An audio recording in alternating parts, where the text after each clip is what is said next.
The world knew the sound of his hands before a storm.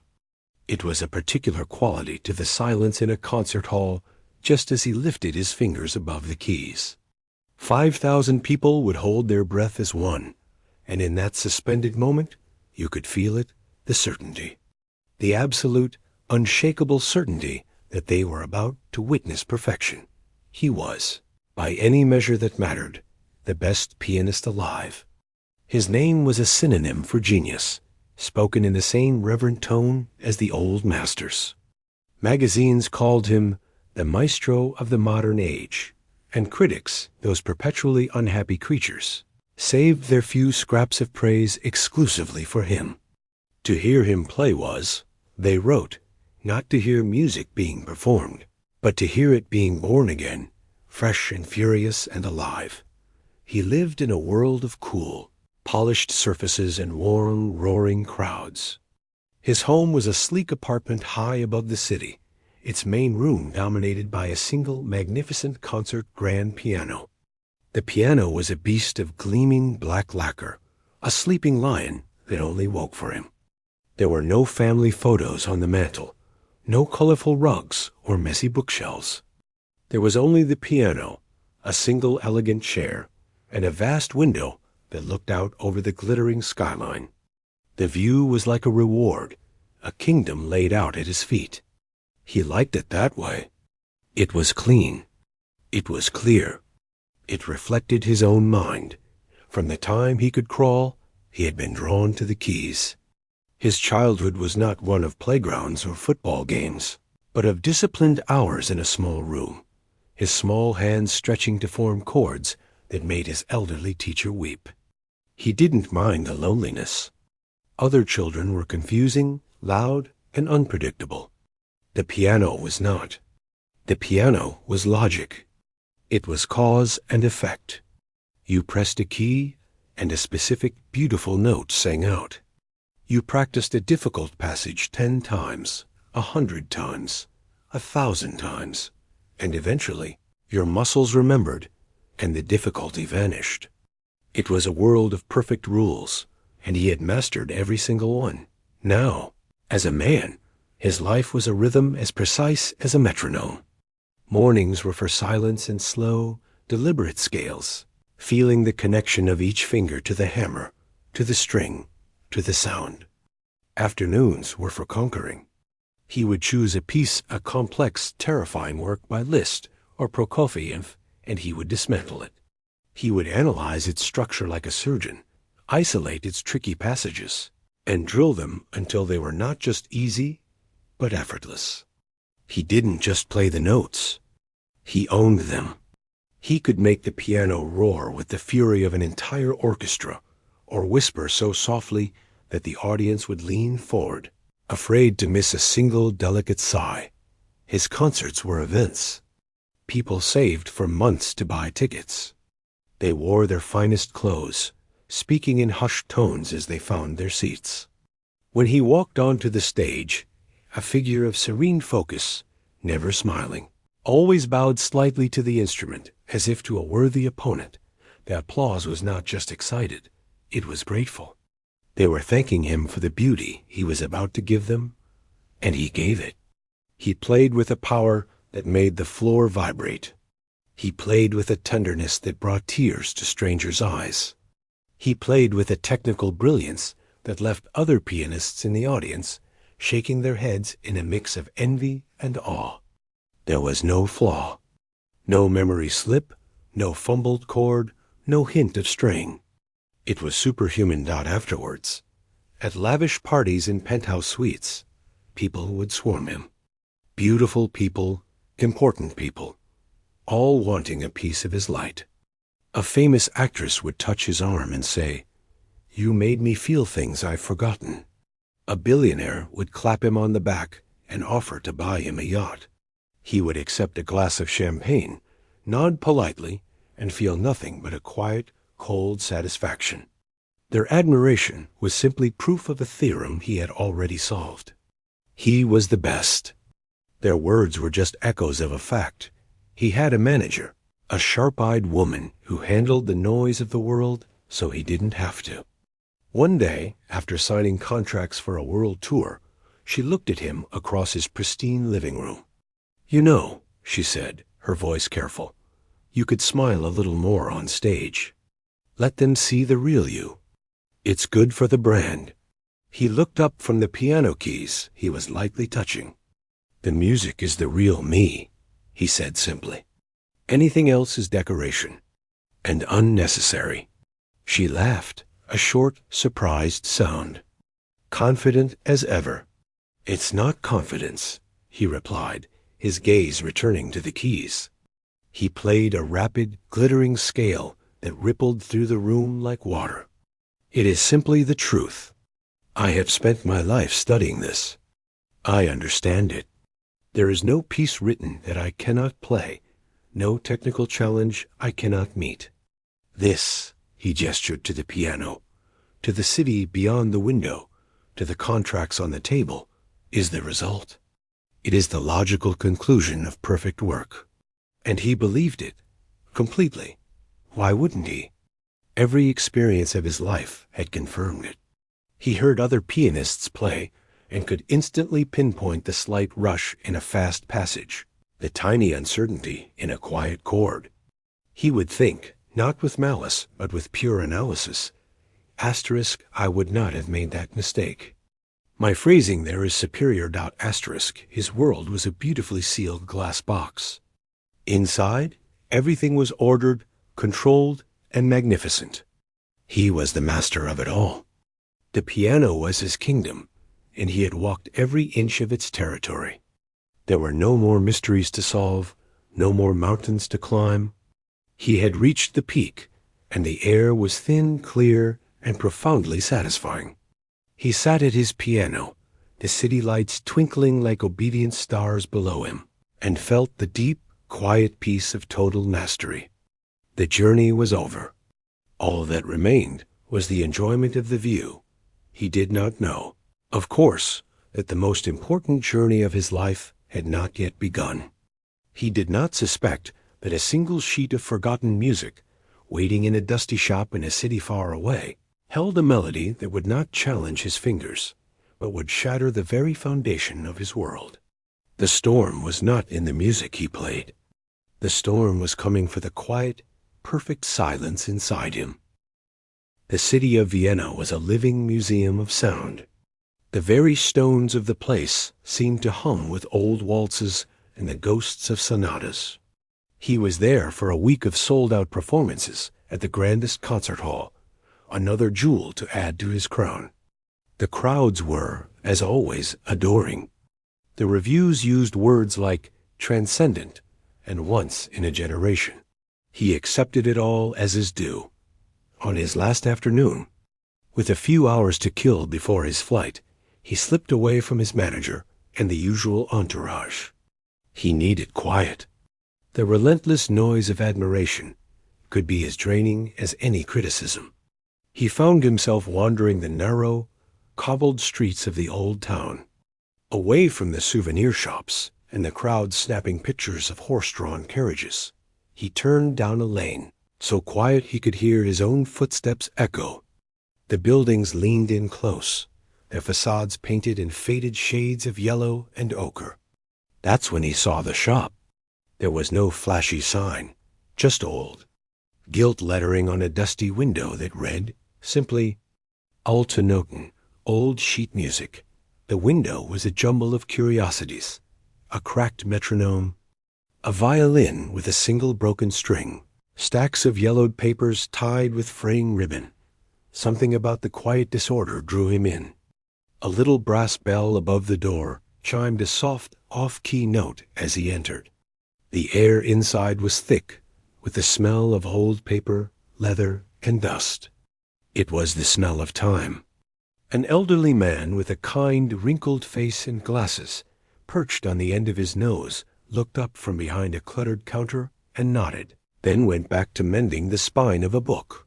He didn't seem to recognize the world-famous pianist standing in his shop. The pianist felt a strange sense of relief. He browsed slowly. There were piles of common sonatas, folk song collections, military marches. the kind of music that filled drawers and attics everywhere. It was pleasant, but it was noise.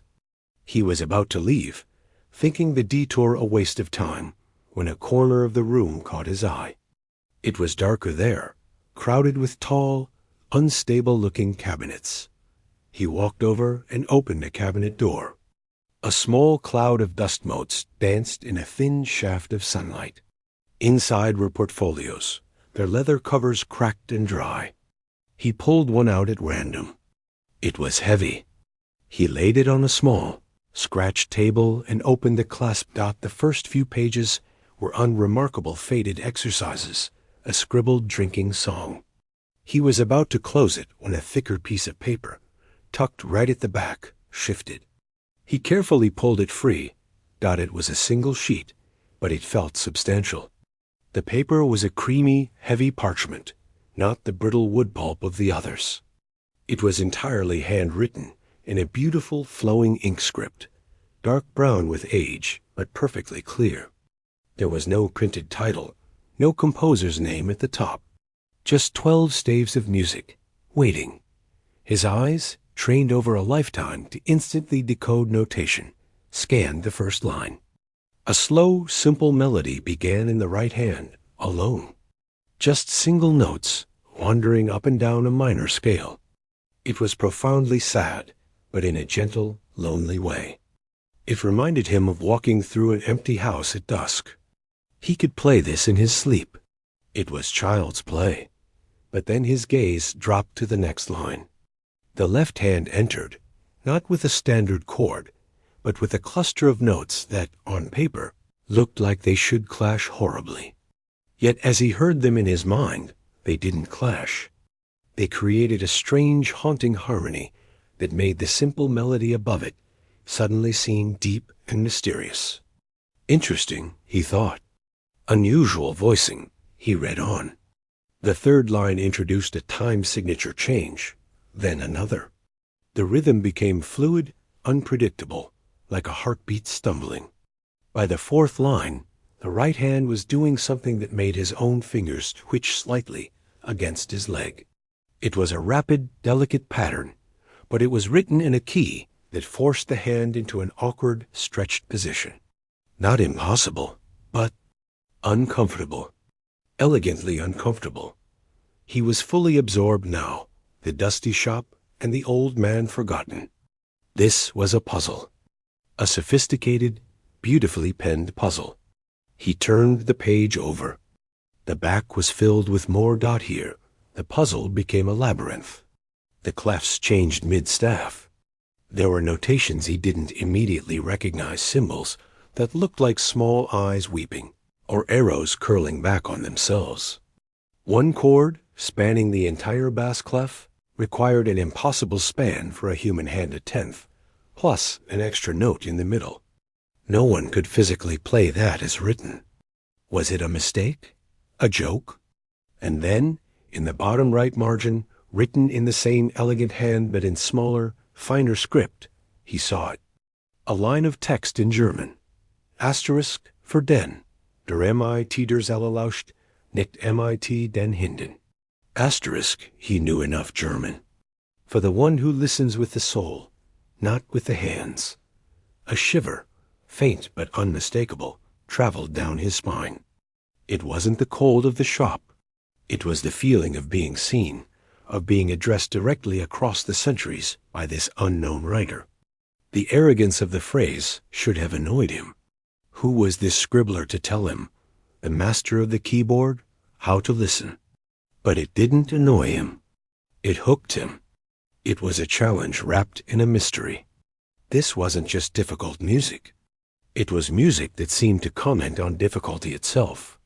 That spoke of a different kind of understanding. He brought the sheet to the old man at the counter.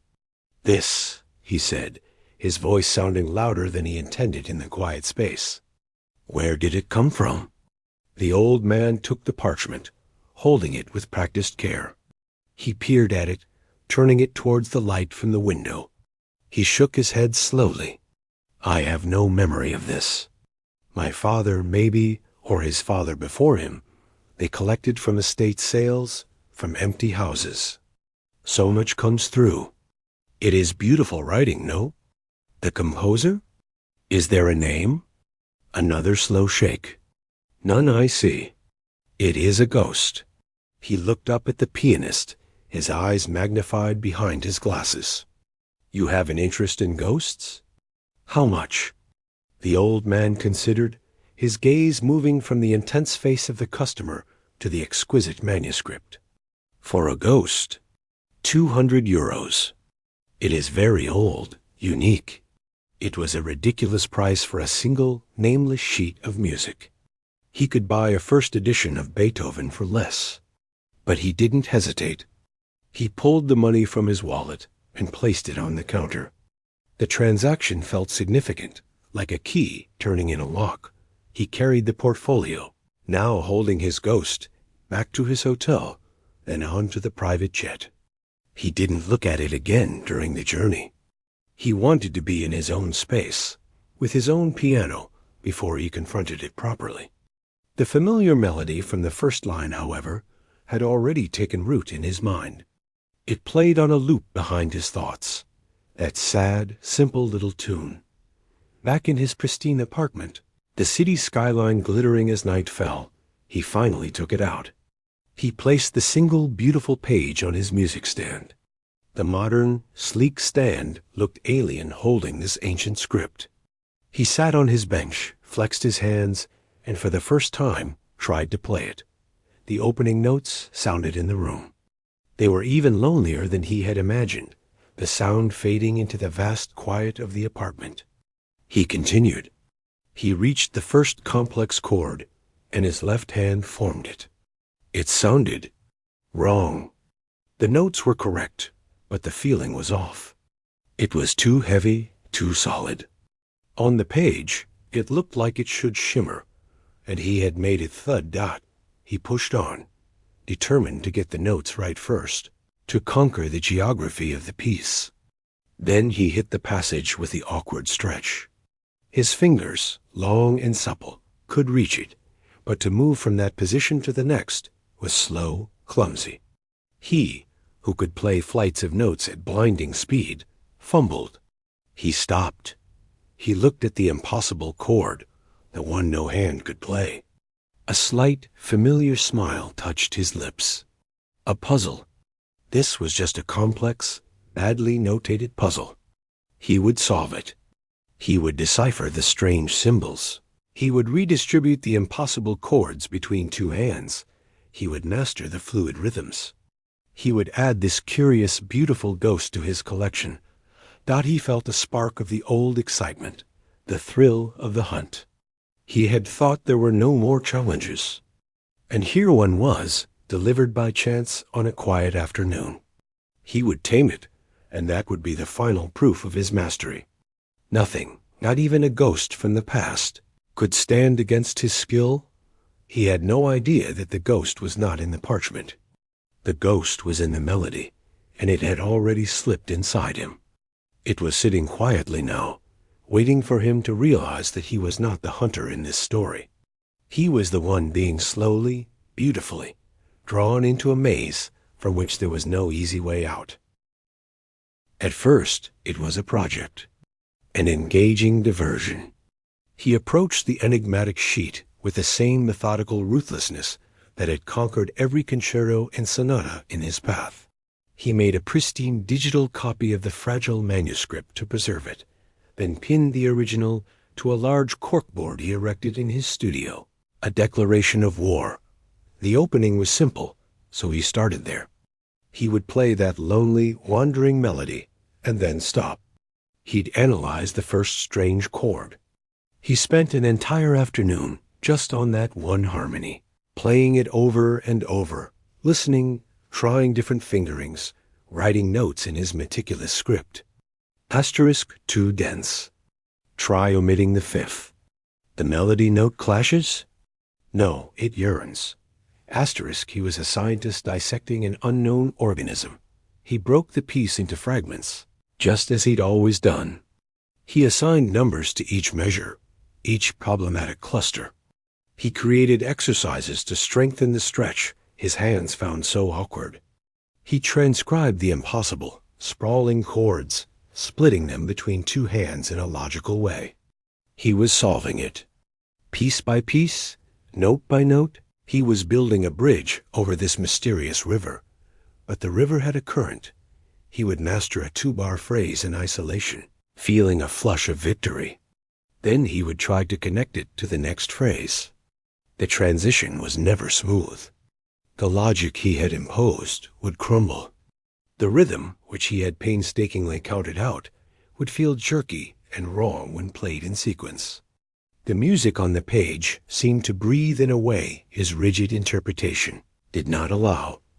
The melody itself became an intruder in his mind. He'd be conducting a masterclass, demonstrating a Chopin nocturne with flawless sensitivity, and the ghostly little tune would whisper through the chords, distracting him.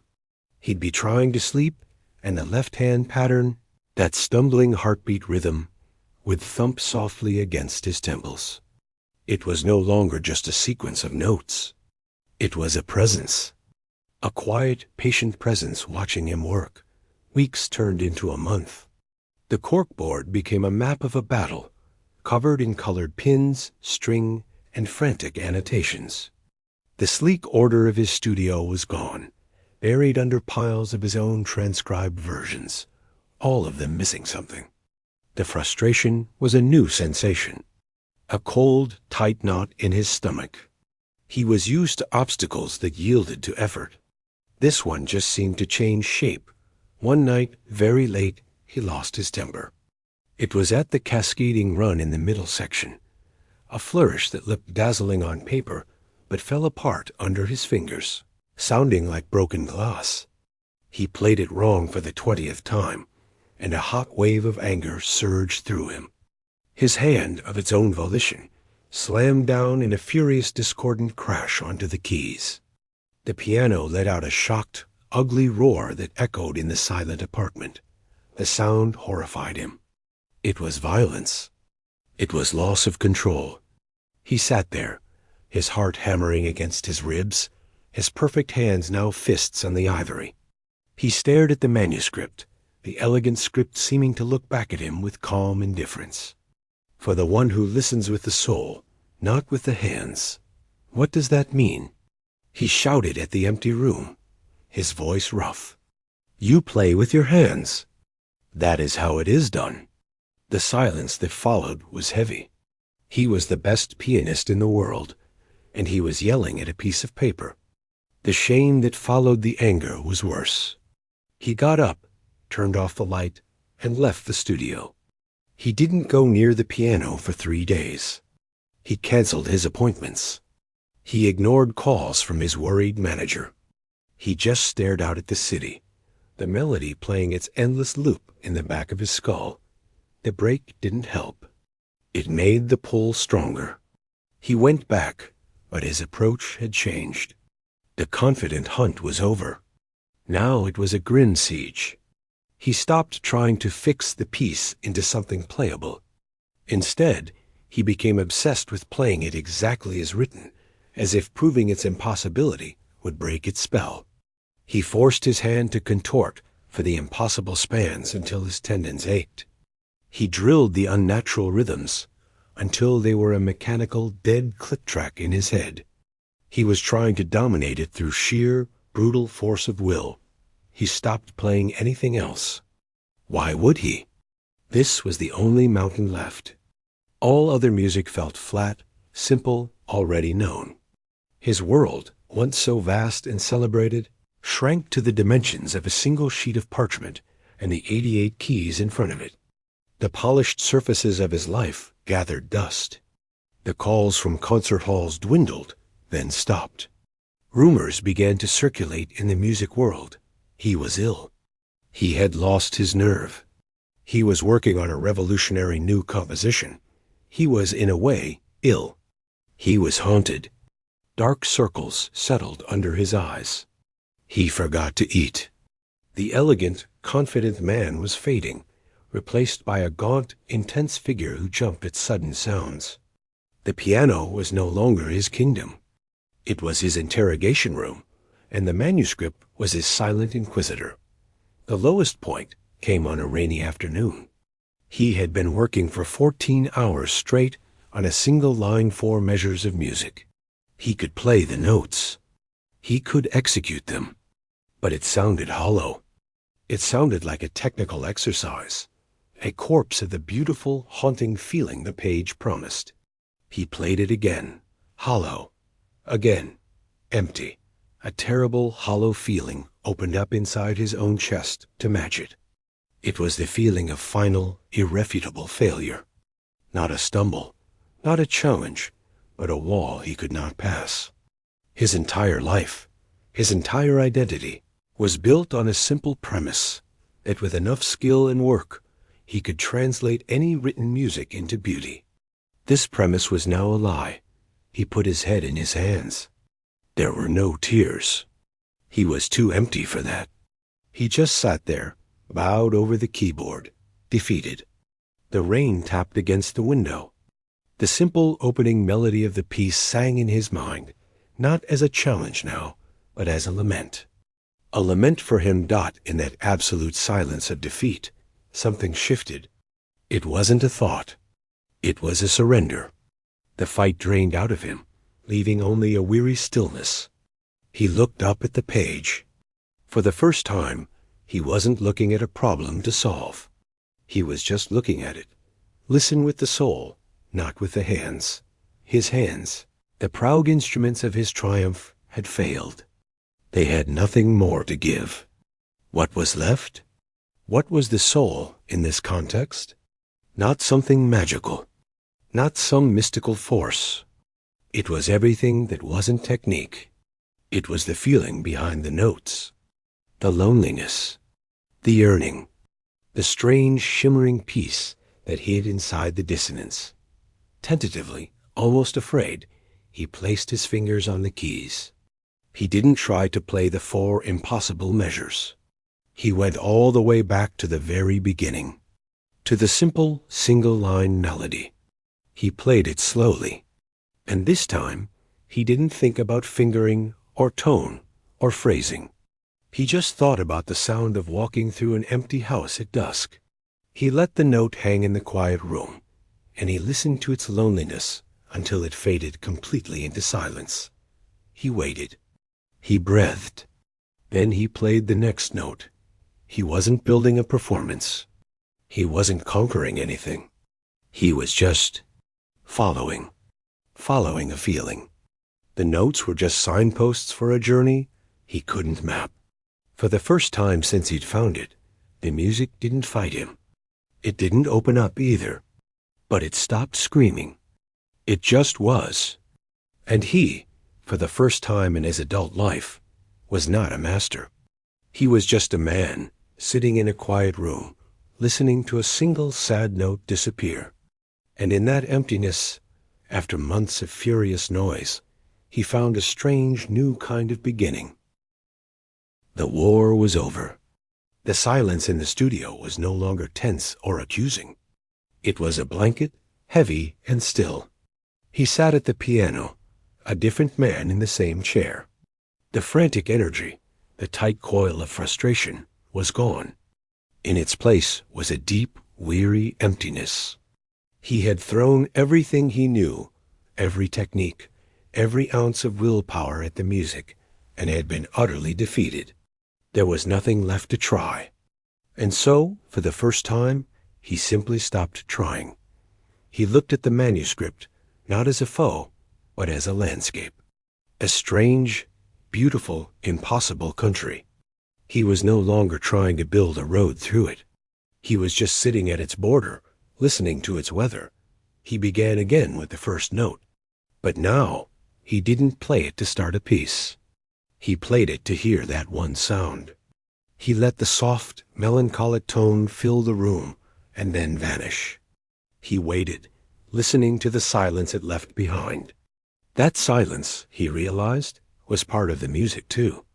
The composer hadn't written it, but they had implied it. They had created a space for it. He played the second note, then the third. He moved through the opening melody at a glacial pace, with gaps between each tone so long that the thread almost broke. He wasn't playing a tune. He was examining each individual moment of sadness.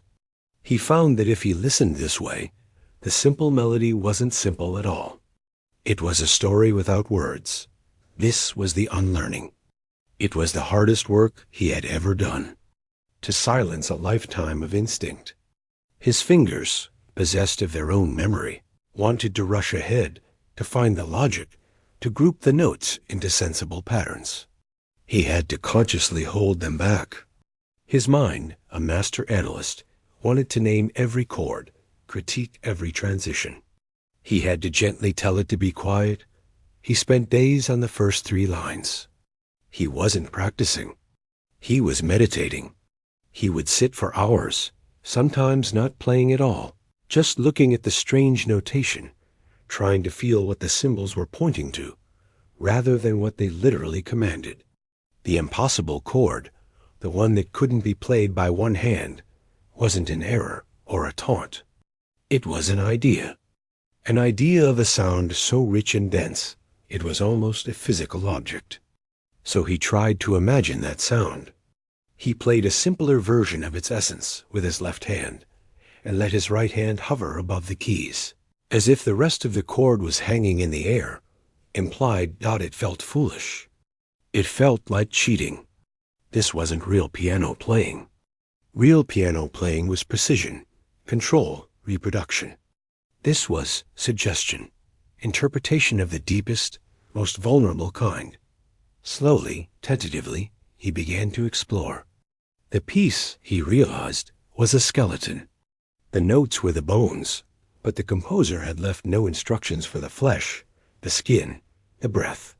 That was for the player to discover, or to invent. The fluid, stumbling rhythms weren't a math problem. They were the rhythm of a particular kind of sorrow, one that comes in waves, that pauses, that stumbles, and catches itself. He started to improvise. Not jazz or flashy runs, but tiny, hesitant explorations. He would play the written phrase, and then, in the long silence he allowed after it, he would add a single, soft note from the same harmonic world, just to see how it felt. Sometimes it felt right. Sometimes it felt like an intrusion. He was learning a new language by touch, in the dark. His old life receded like a distant shoreline. His manager finally came to the apartment, alarmed by the months of silence. She found him in his studio, not drilling scales, but sitting silently, staring at the board. The room was a mess, but he was calm. "What are you doing?" she asked, her voice a mix of concern and professional frustration. "You've canceled the tour. People are talking. They're saying you've retired." "I'm working," he said, and his voice was quiet, without its old edge of certainty. "On what?" "This ghost?" She gestured at the parchment. "Yes," she sighed, trying to be practical. "Can you play it? Is it ready? We could announce a premiere, something intimate. The mystery would be a huge draw." He smiled then, a faint, real smile that surprised her. "No," he said. "It will never be ready, and it's not for them. Not yet, maybe not ever." That frightened her. She left, and the calls stopped for good. He was alone with the melody, and that was finally okay. The seasons changed outside his window. He watched the city lights through winter, spring, and into another summer. The obsession hadn't left. It had transformed. It was no longer a fever. It was a relationship. Some days he was frustrated. Some days he felt a glimmer of understanding so profound it brought a lump to his throat. He began to play other music again, but differently. He played a simple Mozart sonata, and he found himself listening to the spaces between the phrases, feeling the childish joy in the melody, as if for the first time. He was no longer performing music. He was having a conversation with it. He stopped trying to solve the central, most difficult section of the enigmatic piece. Instead, he would approach it, play a few notes of its complex, tangled emotion, and then retreat. He learned its emotional geography, like one learns the moods of a person. He knew when it was stormy, when it was still, when it was pleading. The piece, he understood now, was not about mastery. It was about surrender. It asked you to come with all your skill, and then to leave that skill at the door. It asked you to be vulnerable, to be unsure, to be human at the piano. For a man who had built his life on being superhuman, this was the most difficult instruction of all. One evening, as the sun set in a wash of orange and purple behind the skyline, he sat down. He didn't plan to. He just felt a stillness in the air. He looked at the manuscript, now softened at the edges from his constant attention, covered in his own gentle pencil marks, not corrections, but questions and feelings. Asterisk like a sigh. Remember the rain. Hollow here. Asterisk he began to play. He didn't think about what came next. He let his hands move from one feeling to the next. He played the simple opening, letting its loneliness fill the room. He approached the impossible chords and played not the notes, but their color, a deep, resonant shadow. He moved through the stumbling rhythms, not with mechanical accuracy, but with the fluid uncertainty of real feeling. He reached the frantic, cascading run that had once sounded like broken glass, and this time he didn't play it fast and clean. He played it as a burst of anguish, notes scattering like tears, imperfect, blurry, and true. He didn't play the whole piece. He couldn't. It was too big, too personal. He played a fragment, a 5-minute journey through its heart. When he finished, his hands came to rest in his lap. The last note hung and faded. He was crying. Not sobbing, just quiet tears tracing lines down his face. He wasn't crying from sadness or from joy. He was crying from recognition. For the first time, he had not played the music on the page. He had met it somewhere in the middle. He had listened with his soul, and his hands had followed, clumsy and beautiful in their humanity. He was not the best pianist alive anymore. That person was gone, dissolved by a lonely melody from a dusty shop. Who was he now? He didn't quite know. But for the first time in a very, very long time, he felt like he was just a man. And for now, that was more than enough. 5 years is a long time to be silent in a world that thrives on noise. For the world of music, he had become a ghost story. The brilliant, fiery pianist who had vanished at the height of his powers. Some said he had lost his mind in a secluded mansion. Others whispered he had suffered a physical injury that shattered his confidence. A few remembered a rumor about a mysterious piece of music, but it was considered a myth, a romantic excuse for a burnout. He lived quietly. He still played for hours each day, but the nature of the playing had changed. It was no longer a siege or a conquest. It was a practice like breathing. He played the old masters with a depth that startled even him, finding new whispers in familiar passages. And always he returned to the manuscript. It was no longer on the corkboard. It lived inside him now. He didn't need to look at it. He knew its landscape by heart, not just the notes, but the emotional weather between them. His old manager, the sharp-eyed woman, had never fully let go. She believed in him, even if she didn't understand what had happened. She called him one autumn morning, her voice careful. "There's an offer," she said. "Not a stadium. A small old hall. 300 seats. They want to do an evening called Fragments and Returns. They're asking for you?" He was silent for so long she thought the line had gone dead. "Why?" He finally asked. "Because people still remember. And because I think they miss the feeling you gave them. Even if you've changed, maybe that feeling hasn't. Maybe it's just different." He looked out his window, across the city he had once felt he owned. He thought of the silence in the hall, just before he used to play, the silence of expectation. He thought of the silence in his studio now, the silence of listening. They were not the same. One condition, he said, his voice quiet but clear. The program is mine. No announcements, no big titles. And I play last. The hall was indeed small, a jewel box of dark wood and velvet. The air was thick with the scent of old books and polish. The audience that gathered was different from the roaring crowds of his past. These were true lovers of music, their faces etched with curiosity and a hint of skepticism. Could the legend still play? Had the years been kind, or had they broken him? He watched from the wings as the opening musicians performed. He felt a strange calm. The old pre-performance nerves, which had been like a coiled spring of focused energy, were absent.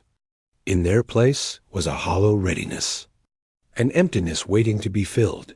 When it was his turn, he walked onto the stage. A murmur went through the crowd. He looked older, thinner. His suit hung a little looser, but his posture was straight, and his eyes were clear. He didn't march to the piano. He approached it, giving it a small, familiar nod. Not to a foe, to a partner, to the only witness to his long, private war. He sat. The silence descended, but this time he let it settle. He didn't rush to break it with sound. He let the audience sit in it, feel its weight, until their own rustling and coughing ceased. They were not waiting for a spectacle. Without knowing why, they were preparing for a confession. He began with Batch, a simple prelude, but he played it with a transparency that made every voice, every line, sing like a separate soul longing to connect. He played a Beethoven sonata, not with fiery drama, but with a profound, aching humanity. The notes were the same, but the music was utterly new. It was not perfect. There were tiny hesitations, moments where feeling triumphed over absolute clarity. And it was more beautiful for it. The audience, held captive, understood they were not hearing a technician, but a man speaking a language they all knew in their hearts. After a final, whispered chord of a Debussy piece faded into nothing, he did not stand to bow. He simply placed his hands back on his lap, took a slow breath, and looked out at them. His voice, when he spoke, was soft but carried to the very back of the hall. "What you have heard," he said, "is music I understand." A faint, humble smile touched his lips. "The next is music I do not. It is a fragment by an unknown friend. I found it. It found me. It is called, for now, Fragments of a Dream." He turned back to the piano. He closed his eyes for a moment, not for effect, but to find the quiet place inside. He thought of an empty street in Vienna, of dust motes in sunlight, of the quiet, patient presence that had shattered his world. His right hand lifted, and he played the first note. The lonely, simple melody hung in the hall. It was not pretty. It was bare. It was true. He let it fade completely before the next note, making the audience lean into the silence, making them part of the music. As he moved forward, he did not play the notes on any page. He played the journey. The left hand entered with those rich, shadowy clusters, not as jarring dissonance, but as a deep, comforting darkness from which the melody emerged. He played the impossible stretches, not by spanning them, but by suggesting their vastness, his hands moving in a slow dance across the keys. One note blooming from where another faded. The stumbling, heartbeat rhythm was there, but it was the rhythm of a man walking slowly, thinking, remembering. The frantic run, when it came, was not a blast of notes, but a sudden, swirling gust of emotion that scattered and then gently settled. He was not performing. He was exploring in front of them. You could see him listen. You could see him choose. A chord would sound, and he would tilt his head, hearing its afterlife, and then answer it with the next phrase. It was a conversation between him, the ghost of the composer, and the instrument. There was no display of skill. There was only a raw, vulnerable expression of something too complex for words. Longing, humility, loss, and a hard-won, fragile peace. He did not play for long. Perhaps 7 minutes. He reached a point, not an ending written in any score, but a natural place of rest.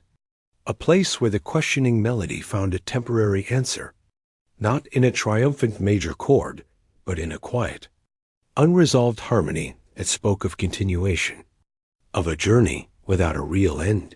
His hand stilled. The final note, a single low tone from the piano's depths, vibrated in the wood of the hall and then was gone. The silence that followed was absolute.